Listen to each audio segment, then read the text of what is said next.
Shalom, meus irmãos, graça e paz, aqui pastor Ilmar Sattler César. Falamos ao vivo aqui de Caldas da Rainha, 80 quilômetros oeste de Portugal, no estado de Leiria, e aqui no Portugal. Estamos aqui pela Igreja Assembleia de Deus Fogo para a Europa, sigla ADEFE, e dirigida e fundada pelo pastor Abraham Robson Ferreira. Nós estamos aqui também falando pelo Centro de Excelência da Educação Cristã, que é a nossa instituição de ensino aqui da ADEFE. Também falamos pelo nosso Centro de Cultura Bereshit, que nós criamos e fundamos no Brasil em 1992 e prestou aí durante 27 anos, formou mais de 600 alunos ali na região de Minas, Espírito Santo, Rio de Janeiro, São Paulo, no Sudeste. E nós então jubilamos no ano de 2022 e agora fez um ano já que estamos aqui em Portugal. E estamos gravando aqui as aulas do livro de Levítico. Esse livro chamado de Vaikra, no hebraico, ou Leviticum, na Septuaginta, que a Vulgata traduziu como Levíticos. Todo que falar que é latim tem S no final, mas no português é Levítico, referente aos levitas, mas na verdade não é, né? O livro é chamado pelos judeus, tanto na Mishnah como no Talmud, que são comentários da Torá, como leis dos sacerdotes. É isso realmente, né? O tabernáculo foi inaugurado dia 1º do ano 2 do Êxodo, que eles haviam saído do Egito, e precisavam de orientações como operar o tabernáculo. E quem ia operar o tabernáculo eram os sacerdotes. Muito pouco serviço de levita tinha dentro dos sacerdotes, dentro do tabernáculo, né? Levitas trabalhavam, os gersonitas e meraritas trabalhavam, e os outros coatitas, exceto a tropa de Arão, que era os de Arão, né? Só os de Arão que eram sacerdotes, os demais eram todos levitas, e eles então tinham que trabalhar para transportar e para outras coisas mais. Mas então Levítico é um livro muito importante, citado quase 40 vezes no Novo Testamento, né? E nós estamos aqui nas aulas de Levítico, 859 versículos, 27 capítulos, né? E nós vamos seguindo aqui então esse livro tão importante, que tem 11.950 palavras, 44.795 letras, que tem muitos 5, né? Na aula passada nós falamos sobre o trabalho servil, que dia que era feriado, sobre o memorial, né? Falamos também sobre as santas convocações, a Mikra Kadosh.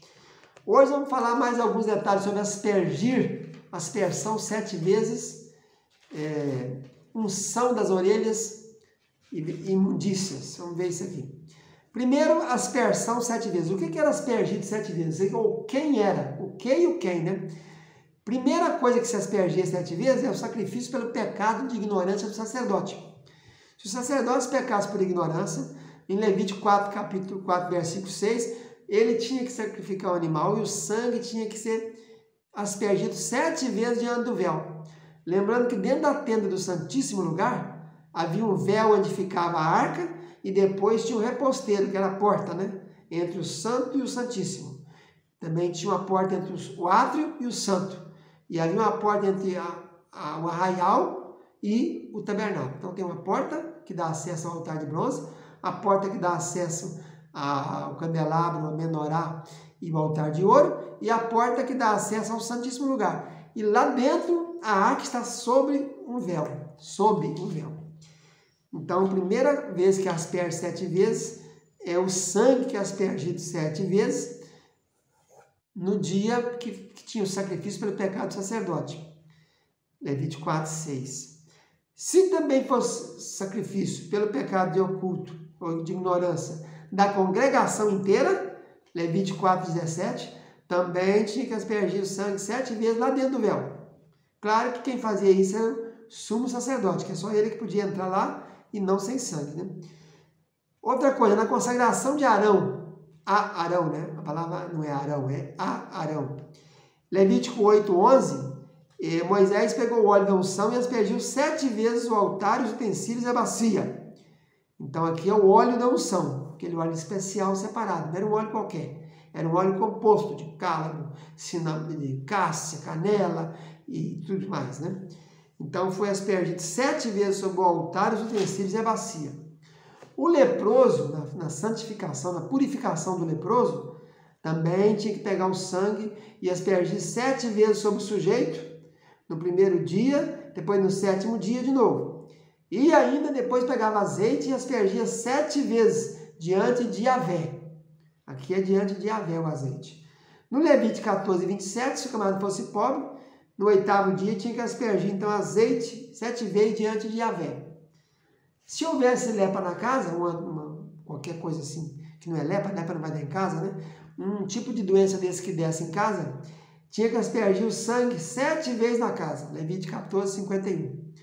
No sacrifício para o sumo sacerdote, em Levítico 16, 14, no Yom Kippur, no dia do Yom Kippur, a primeira coisa que tinha que fazer era isso. Tinha que pegar o sangue do novilho com o dedo e em frente, diante do propiciatório, 7 vezes aspergir lá, no dia do Yom Kippur. O sacerdote depois só viria entrar no Santíssimo Lugar só nesse dia aí, no dia 10 do 7º mês. Só uma vez no ano que ele entrava, diz Hebreus, e não sem sangue. E o sacrifício pelo povo, que ele fazia também no Yom Kippur, ele também tinha que pegar o sangue do bode. Primeiro sacrifício é para purificação com sangue de novilho. E o segundo é pelo povo, pecado do povo, né? Todo mundo está confessando seus pecados, é o Yom Kippur, dia do perdão. Então, o sangue de um bode, haviam 2 bodes, um por Azazel, que era solto com os pecados, e o outro que era morto. Tinha que, então, aspergir esse sangue do bode no altar de ouro, já não é mais lá dentro. Unção das orelhas agora, diz que quando foi consagrar o Arão e os filhos dele, foram ungidos ao lóbulo das orelhas, né? Foi ungido a mão, o polegar da mão e o polegar do pé. Então, Levítico 8, 23 fala da unção de Arão, que foi feita a unção das orelhas da direita. 8, 24 dos filhos dele, a unção da orelha direita.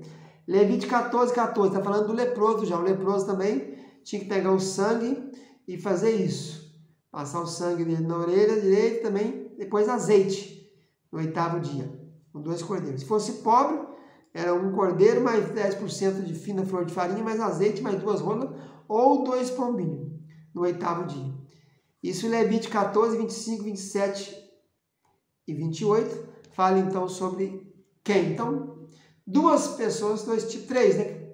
O Arão foi feito assim com ele, foi colocado na orelha direita dele, no pé direito dele, na orelha, no polegar da mão e do pé. Foi feita então a unção da orelha direita dele, do polegar direito do dedo grande, gordo, né? Diz o dedo gordo do pé, e o leproso. Então são 3, porque os filhos de Arão também foram, né? Só que o leproso era sempre, né? Já o Arão foi uma vez só. Quando foi eleger o Eleazar, não se fala mais, que era o sucessor dele, se foi feito assim. E os filhos dele também, Nadab, Abiú, Eleazar e Itamar, foi assim. Mas não se sabe se os sucessores também tinham essa separação, essa consagração desse modo, né? Não sabemos. Vamos ainda ver também sobre imundícias. O que eram imundícias? Vamos ver isso aqui. Imundícias, aparece a palavra aí. Tumeá. Tumeá aparece 18 vezes em Levítico. 36 no Velho Testamento, mas 18 vezes aqui. O que é a imundícia? Imundícia do homem é o sêmen dele, né? Capítulo 5, versículo 3, versículo 3. Capítulo Levítico 7, 20. Pessoa que comia sacrifício pacífico, ficava imunda. Levítico 7, 21. A pessoa que tocasse em alguma coisa imunda, ou num homem imundo, ou num gado imundo, ou num réptil imundo, ele ficava imundo também. Levítico 14, 19. Purificação das imundícias. Ainda que tem também da mulher, né? A mulher depois do parto. 15, versículo 3. A mulher que tivesse fluxo, aqui o homem, né? Imundícia do fluxo seminal. Se tivesse algum homem, tipo uma gonorreia, assim, uma coisa que vazasse o sêmen. 15, 25. Imundícia por menstruação ou fluxo. Aí no caso da mulher, ou hemorragia ou menstruação mensal. 15, 25, 15, 30. Levítico 16, 16. Impureza dos filhos de Israel. Poderia ter outros tipos de impureza, né? Agora 22, 3. Imundícia do que tocar nas coisas sagradas. Se alguém tocasse em coisa sagrada, ficava imundo. E o 22, 5. Quem tocar réptil ou algum animal imundo, seja qual for ele. Então é isso aí. Vamos ficando por aqui com as imundícias. Fica na paz. Tchau, tchau.